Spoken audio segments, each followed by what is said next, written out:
ഇപ്പോൾ ജോർജ് പൊടിപ്പാറ രാഷ്ട്രീയ നിരീക്ഷകനും മാധ്യമ പ്രവർത്തകനുമായ ജോർജ് പൊടിപ്പാറ കൂടി ഈ വിഷയത്തിൽ പ്രതികരിക്കാൻ ചേരുന്നുണ്ട്. ശ്രീ ജോർജ് പൊടിപ്പാറ, ഏറ്റവും പ്രധാനപ്പെട്ട കാര്യം ഈ പാലാ നിയമസഭാ മണ്ഡലം എന്ന് പറയുന്നത് ഈ കേരള കോൺഗ്രസ് മാണി വിഭാഗത്തിനെ സംബന്ധിച്ചിടത്തോളം എത്രത്തോളം നിർണായകമായ ഒരു മണ്ഡലമാണെന്ന് നമുക്കറിയാം. എന്തുകൊണ്ടാണ് ധൈര്യത്തോടെ മത്സരിക്കാൻ മുന്നോട്ട് വരാൻ, അല്ലെങ്കിൽ ആ ഒരു പേര് മുന്നോട്ട് വെക്കുമ്പോഴത്തേക്കും ജോസ് കെ മാണി അദ്ദേഹത്തിന് ഏതെങ്കിലും തരത്തിൽ ഭയമുണ്ടോ, അത് നിഷേധിക്കുന്നത് എന്തുകൊണ്ടാണ്? പ്രശ്നം എന്താണെന്ന് വെച്ചാൽ, പാലായുടെ കാര്യത്തിൽ ജോസ് കെ മാണിയെ സംബന്ധിച്ചിടത്തോളം വളരെ വൈകാരികതയുള്ളൊരു മണ്ഡലമാണ്. സത്യം പറഞ്ഞിട്ടുണ്ടെങ്കിൽ അദ്ദേഹത്തിന്റെ പിതാവ് ഏതാണ്ട് അരനൂറ്റാണ്ടോളം തുടർച്ചയായി ജയിച്ചൊരു മണ്ഡലം. കേരള കോൺഗ്രസിന്റെ ഇതുവരെയുള്ള ചരിത്രം എടുത്ത് പരിശോധിച്ചാൽ പല തരത്തിലും പാല എന്ന് പറയുന്നത് ആ പാർട്ടിയെ സംബന്ധിച്ചിടത്തോളം വളരെ പ്രധാനപ്പെട്ട ഒരു സ്ഥലമാണ്. ഒരുപാട് വൈകാരികത, ഒരുപാട് ഓർമ്മകൾ, ഒരുപാട് നൊസ്റ്റാൾജിയൊക്കെ ഉള്ളൊരു മണ്ഡലമാണ്. അങ്ങനെ കെ എം മാണി തുടർച്ചയായി ജയിച്ച ആ മണ്ഡലത്തിൽ ഇപ്പൊ തന്നെ 2 തവണ അദ്ദേഹം തോറ്റു. ഇനി ഒരിക്കൽ കൂടി മത്സരിച്ച് തോൽക്കാനുള്ള ഒരു മനസ്സ്, അല്ലെങ്കിൽ അങ്ങനെ മത്സരിക്കണോ എന്നൊരു സംശയമേ ഉള്ളൂ. അദ്ദേഹം അവിടെ മത്സരിക്കില്ല എന്ന് പറഞ്ഞിട്ടില്ല. ഞാൻ വിചാരിക്കുന്നത് പാലാ വിട്ടൊരു കളിക്ക് ജോസ് കെ മാണി തയ്യാറാവില്ലെന്ന് തന്നെയാണ്. പക്ഷെ എങ്കിലും ഇപ്പോൾ അദ്ദേഹത്തിന്റെ മനസ്സിൽ ചില സന്ദേഹങ്ങളുണ്ട്. അതായത് നേരത്തെ തുടക്കത്തിൽ സംസാരിച്ച വ്യക്തി പറഞ്ഞതുപോലെ അവിടെ നിലവില് മാണി സി കാപ്പനായിരിക്കും മത്സരിക്കുക UDF നിന്ന് എന്ന് വ്യക്തമായിട്ടുണ്ട്.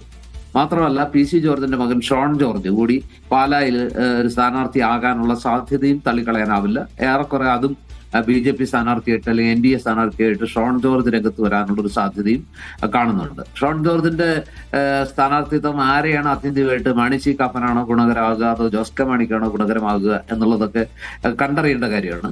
അത് ഷോൺ ജോർജിനും അവിടെ വേരുകളുണ്ട്. ഷോൺ ജോർജിന് കുറച്ച് സ്വീകാര്യതയൊക്കെ ഉള്ളൊരു BJPക്ക് അപ്പുറത്ത് സ്വീകാര്യതയുണ്ട്. സഭയ്ക്കുള്ളിലും അദ്ദേഹത്തിന് കുറേയൊക്കെ സ്വാധീനമുണ്ട്. അപ്പൊ വിശ്വാസികളുടെ വോട്ടിൽ ഒരു ശതമാനമൊക്കെ ഷോൺ ജോർജിലേക്ക് പോകാനും സാധ്യതയുണ്ട്. അപ്പൊ ഇതെല്ലാം പരിഗണിക്കുമ്പോൾ പല തരത്തിൽ ജോസ് കെ മാണി ആലോചിച്ചുകൊണ്ടിരിക്കുകയാണ്. പാല ഇനി മത്സരിക്കണമെന്ന് അദ്ദേഹത്തിന് തീർച്ചയായിട്ടും മത്സരിച്ചേ മതിയാകും.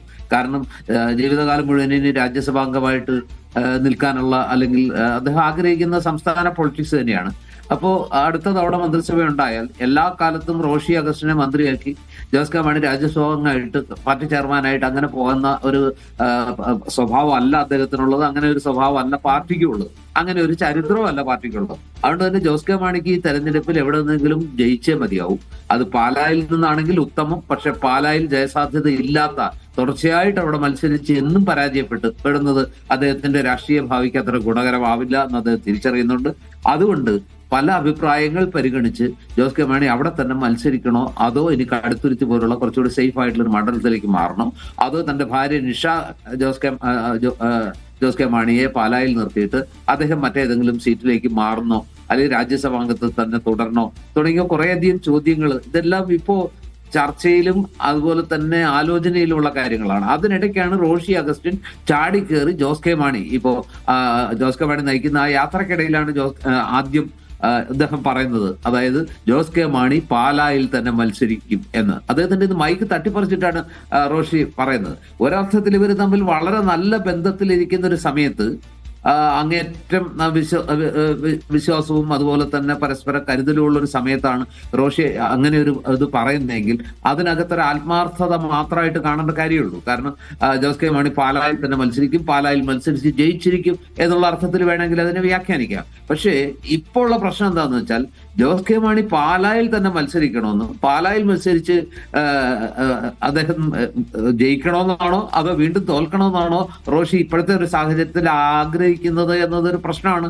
കാരണം ഇടതുമുന്നണിയുടെ ഭാഗമായിട്ട് ഇനി തുടരണോ എന്ന കാര്യത്തിൽ പാർട്ടിയിൽ വലിയ ചിന്തകൾ വന്നു. ജോസ് കെ മാണി ഒരു പരിധിവരെ ആ ബന്ധത്തിന് സലാം പറഞ്ഞ, അല്ലെങ്കിൽ ആ ബന്ധം അവസാനിപ്പിച്ച് UDFിലേക്ക് പോകണം എന്നൊരു ചിന്ത മുന്നോട്ട് വെച്ചു. ആ ആലോചനയെ ടോർപ്പിഡോ ചെയ്തത് റോഷി അഗസ്റ്റിനാണ്. ഇടതുമുന്നണിക്ക് വേണ്ടി മുഖ്യമന്ത്രിയുടെ ചില എന്താ പറയാ ദൂതൊക്കെ സ്വീകരിച്ച്, അല്ലെങ്കിൽ അദ്ദേഹത്തിന്റെ വാക്കുകളൊക്കെ കേട്ട് ഇടതുമുന്നണിയിലെ ചില മീഡിയേറ്റർമാരൊക്കെ ഇടപെട്ട് റോഷി അഗസ്റ്റിൻ മറ്റു 2 MLA-മാരുടെ, അതായത് ചീഫ് വിപ്പ് കൂടിയായ N ജയരാജിന്റെയും അതുപോലെ തന്നെ റാന്നി MLA ആയിട്ടുള്ള പ്രമോദ് നാരായണന്റെയും പിന്തുണ സ്വീകരിച്ച് അവരെ കൂടെ ചേർത്ത് നിർത്തി ആ നീക്കം പൊളിച്ചടുക്കി.